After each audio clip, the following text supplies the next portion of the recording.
بسم اللہ الرحمن الرحیم، السلام علیکم ورحمۃ اللہ وبرکاتہ۔ سید شارق وقار بکراتیات کے ساتھ سامعین، سب سے پہلے تو چینل سبسکرائب کر لیں اور بیل آئیکن کو دبا دیں تاکہ ہماری ویڈیوز جو ہیں وہ آپ تک بر وقت پہنچتی رہیں۔ سامعین، آج کی ویڈیو بنانے کا مقصد یہ ہے کہ جو یہ لاک ڈاؤن میں نرمی کی گئی، ہم نے شاید اس کو بالکل غلط سمجھ لیا ہے۔ ہم سمجھ رہے ہیں کہ یہ لاک ڈاؤن ختم ہو گیا ہے، بازاروں میں بے انتہا رش اور لوگ جو ہیں وہ ایک کے پیچھے ایک چڑھ رہا ہے، اور جو خواتین جو ہیں وہ چھلانگیں لگا رہی ہیں، ایسا لگ رہا ہے جیسے اولمپک ہو رہا ہے، ہائی جمپ کے مظاہرے ہو رہے ہیں جو کراچی میں جو واقعات نظر آئے ہیں۔ اس کے علاوہ لاہور میں بھی اور راجہ بازار وغیرہ جو پنڈی میں ہیں، ان میں بھی اسی قسم کی بہت زیادہ رش دیکھنے کا مل رہے ہیں۔ تو یہ جو سوشل ڈسٹینسنگ ہمیں کہی گئی ہے کہ ہمیں کم از کم ایک دوسرے سے 6 فٹ کا فاصلہ رکھنا ہے، یہ کیسے ممکن ہوگی؟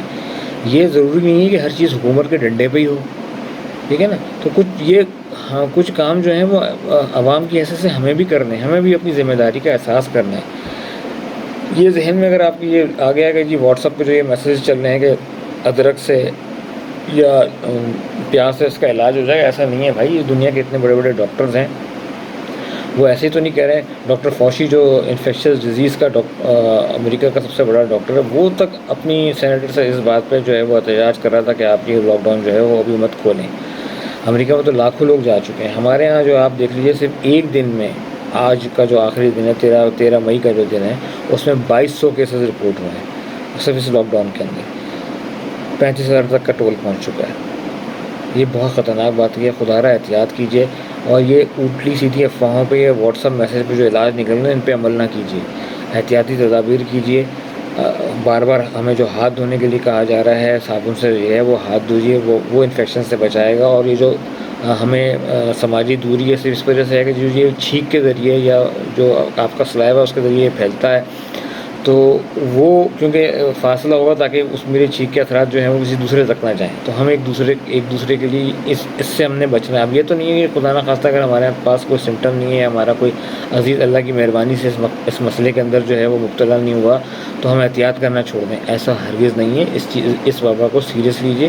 یہ جو ذہنوں میں پھیل گیا ہے کہ جی پھیلائی جا رہی ہے یہ بات کہ یہ کوئی آرٹیفیشل وبا ہے یا ایسی کہانی بنائی گئی ہے، ایسا کچھ نہیں ہے۔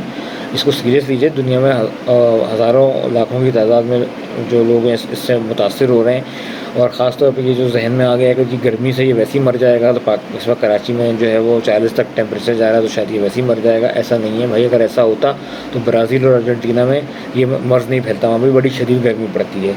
تو جو احتیاطی تدابیر بتائی گئی ہیں ان پہ عمل کیجیے۔ ہاں، یہ جیسے بھی ایک نئی بات لوگوں نے ٹیکنیکل بتائی ہے، جو آپ کا یہ گلوز پہننے والا ہے، تو گلوز کے اوپر بھی یہ لگ جاتا ہے، اس پہ اعلیٰ پر گلوز سے آپ کو چھونا بھی پڑتا ہے، تو گلوز آپ کی سیکنڈ اسکرین ہے، یا تو پھر آپ کو اس کو بھی سینیٹائز کرنا پڑے گا۔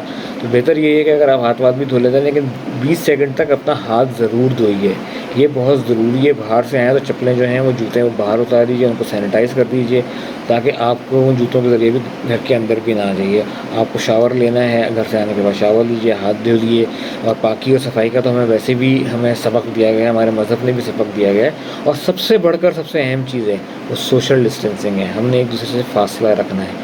کراچی کے اندر رکشاؤں کے اندر 6-6 7 لوگ ایک ساتھ بیٹھ کے گئے ہیں، دکانوں میں بازاروں میں اس قدر رش ہے، تو وہاں سوشل ڈسٹینسنگ کہاں آ رہے ہیں؟ زینب مارکیٹ کو سیل کر دیا گیا، صرف اس کی وجہ یہ ہے کہ وہاں پہ بے انتہا رش تھا۔ تو خالی دکاندار بھی بیچارے کچھ نہیں کر سکیں گے، ان کی دکان میں ایک وقت میں 2 3 4 سے زیادہ لوگ نہیں ہوتے، 4 لوگ ہوں گے، ٹھیک ہے، لیکن اندر آئے گا کون؟ کسٹمر اندر آئے گا، اس کو بھی تو احتیاط کرنی ہے۔